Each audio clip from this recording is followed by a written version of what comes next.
to my channel. For today's video guys, andito tayo sa Amadeo, Cavite, Barangay Pangil. This is the highway, East-West Highway guys. And meron tayo dito ng mga 1,000 square meter farm lot for interest. And meron din tayo rito 200 square meter ng mga residential lots. 3 years, 0% interest siya. So ito po yung ating entrance. Ayan guys, marami pong mga dumadaan dito ng mga car. Ayan, available ng motorcycle and anything. Ayan. So yung way na yan guys, pag niretso nyo papunta doon, papunta yun ng Silang, papunta ng Calax, Patagaytay. Pag diniretso nyo naman dito, going yan, papunta ng, pag kumaliwa ka dyan, Amadeo Bayan, yung diretso doon is Magallanes, tapos may papunta rin dyan ng Batangas. Hi guys, so dito po sa ating project na ito is sold na po yung phase 1 and phase 2. So meron po tayong phase 3 na mga residential farm lots. For 300 square meter po yung mga cut for only 7,500 per square meter.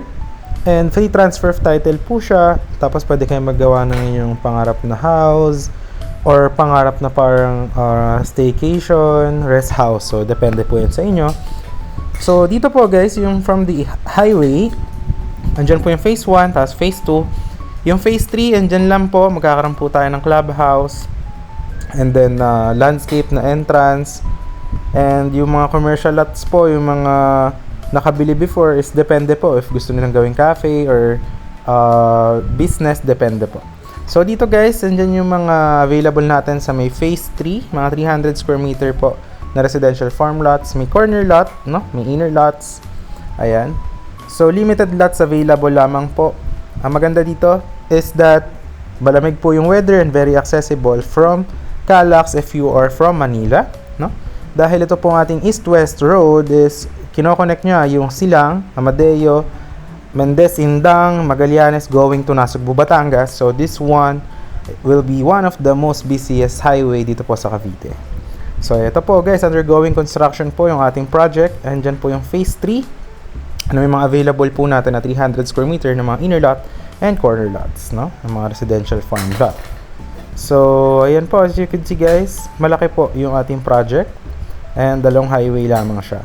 So, sa dulo ng video, papakita ko naman kung ano yung sample. Ito po, yung mga finish natin na projects, which is ganyan din po yung magiging itsura ng mga concrete roads natin.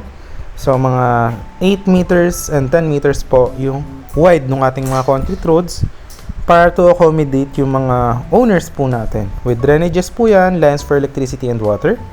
Ganyan na ganyan din po yung magiging itsura ng ating project sa Amadeo. But in this case, ito po ating project na ito is sa Silang, Cavite, along Aguinaldo Highway, no? So, yan. As you can see, any house design naman po siya. It's up to you if you want to have your own contractor for your own design. So, it depends po sa inyo. So, yan guys, merong mga basketball court. Ganyan po yung ating amenities para sa mga kids, no? If they are, alam mo yun, away from the city, makapag-exercise din sila when you are away from the city and you are here near Tagaytay at Amadeo, no? And enjoying and relaxing the provincial vibes. So, yun lang guys. If you're interested, maraming salamat po sa panonood. Nandiyan yung Viber WhatsApp ko.